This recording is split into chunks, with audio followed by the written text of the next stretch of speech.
Good morning everybody. Hope you all are fine. তোমাদের ছুটিটা নিশ্চয়ই ভালোভাবে কেটেছে, নিশ্চয়ই পড়াশোনাও করেছো তোমরা। আমরা প্রিপোজিশন শিখছিলাম। তোমাদের গ্রামার বইয়ের পেজ নাম্বার 114 তোমরা খোলো। দেখো, ফ্রম প্রিপোজিশন আমরা কোথায় ব্যবহার করি?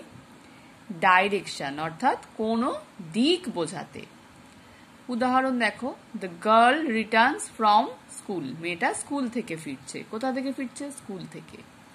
The train is coming from Chennai, ট্রেনটা চেন্নাই থেকে আসছে। The boy came from Goa, ছেলেটা গোয়া থেকে এসেছে। The bus was coming from station, বাসটা স্টেশন থেকে আসছে, অর্থাৎ কোন দিক থেকে আসছে সেটা বোঝানো হচ্ছে। উইথ আমরা কোথায় ব্যবহার করি? ইউজ অর্থাৎ কোনো কিছুর ব্যবহার বোঝাতে। I cut the cake with a knife, দেখো এখানে আমরা নাইফটা ব্যবহার করেছি কেকটা কাটতে, সেইটা আমরা উইথ দিয়ে বোঝাচ্ছি যে কেকটা আমরা ছুরি দিয়ে কেটেছি। কোম্পানি অর্থাৎ সঙ্গ বোঝাতে। The dog came with me, কুকুরটা আমার সাথে এসেছিল, অর্থাৎ সঙ্গ বোঝাচ্ছে। I live with my parents, আমি আমার বাবা মার সঙ্গে থাকি। তাহলে উইথ আমরা কি কি ক্ষেত্রে ব্যবহার করছি? ইউজ বোঝাতে আর কোম্পানি বোঝাতে। বাই কোথায় ব্যবহার করি আমরা? বিসাইড বা পাশে বোঝাতে। সিট বাই হিম, তার পাশে বসো। My house is by the road, আমার বাড়ি রাস্তার পাশে, কোনো কিছুর পাশে বোঝাচ্ছে। বা হাউ বোঝাতে অর্থাৎ কিভাবে বোঝাতে। দেখো, I go to school by car, অর্থাৎ আমি কিভাবে স্কুলে যাই? আমি গাড়িতে স্কুলে যাই। বাই কার বা বাই ট্রেন বা বাই বাস, কিছুতে করে আমরা যাই, কিভাবে সেটা বোঝানো হয়।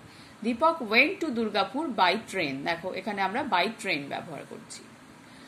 আচ্ছা, ইনটু মানে কি? ইনসাইড অর্থাৎ কোনো কিছুর ভেতরে বোঝাতে। ভোলা জাম্পড ইনটু দ্য রিভার, অর্থাৎ ভোলা নদীতে ঝাঁপ দিল, মানে কি? সে নদীর জলের মধ্যে ঝাঁপ দিল। পোর টি ইনটু দ্য কাপ, কাপে চা ঢালো, অর্থাৎ কাপের মধ্যে চাটা ঢালা হবে, কাপের ভিতরে। সিবেন র্যান ইনটু দ্য রুম, সিবেন দৌড়ে ঘরের মধ্যে ঢুকলো, অর্থাৎ ঘরের ভিতরে ঢুকলো।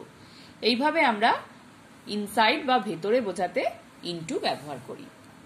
এছাড়াও কিছু আরো প্রিপোজিশন আমরা পড়বো এখানে। নিয়ার মানে নিকটে। The field is near the school, অর্থাৎ খেলার মাঠটা স্কুলের কাছে বা মাঠটা স্কুলের কাছে। বিফোর মানে আগে। সি কামস বিফোর ডি, অর্থাৎ ডি এর আগে সি আসে। আফটার পরে। দেখো, আর কামস আফটার কিউ, অর্থাৎ কিউ এর পর আর আসে। বিহাইন্ড মানে পিছনে। অ্যাবাভ মানে উপরে। বিসাইড মানে পাশে। আপ মানে উপরে। ডাউন মানে নিচে। ওভার মানে উপরে। বিটুইন মানে মাঝখানে। বিনিথ মানে নিচে। অ্যাক্রস মানে পারাপার। দেখো, পারাপার মানে কি? বিজন রান অ্যাক্রস দ্য রোড, অর্থাৎ বিজন দৌড়ে রাস্তা পার হয়ে গেল, সেটাকে আমরা বলি অ্যাক্রস, এপার থেকে ওপারে যাওয়া। থ্রু মানে মধ্যে দিয়ে। The road leads through the forest, রাস্তাটা জঙ্গলের মধ্যে দিয়ে গেছে। অ্যালং মানে বরাবর। A house walks along the road, a horse walks along the road, একটি ঘোড়া রাস্তা বরাবর হাঁটে, অর্থাৎ রাস্তা ধরে বরাবর সে যাচ্ছে। বিয়ন্ড মানে পিছনে। The hill is beyond the river, পাহাড়টি নদীর পিছনে। তাহলে এইগুলো আমরা আরো কিছু প্রিপোজিশনের এক্সাম্পল দেখলাম। এইগুলো তোমাদের আমি মানেগুলো বললাম, শুধু উদাহরণগুলো দেখালাম না, কারণ এগুলো তোমরা আগেও শিখেছো। এখানেও আমি তোমাদের এগুলো সুন্দর করে ছবি দিয়ে বোঝানো ছিল, বুঝিয়ে দিয়েছি, তোমরা জানো, সেই কারণে আমি উদাহরণগুলো আর বললাম না। তোমরা এগুলো একটু নিজে পড়ে নিও। আশা করি তোমরা বুঝতে পেরেছো, তোমাদের আমি বোঝাতে পেরেছি। তোমরা মন দিয়ে ভিডিওটা দেখবে, বইটা একটু পড়বে, আর যদি কিছু অসুবিধা হয় আমার সাথে যোগাযোগ করবে। সবাই ভালো থাকবে। ওকে, বাই।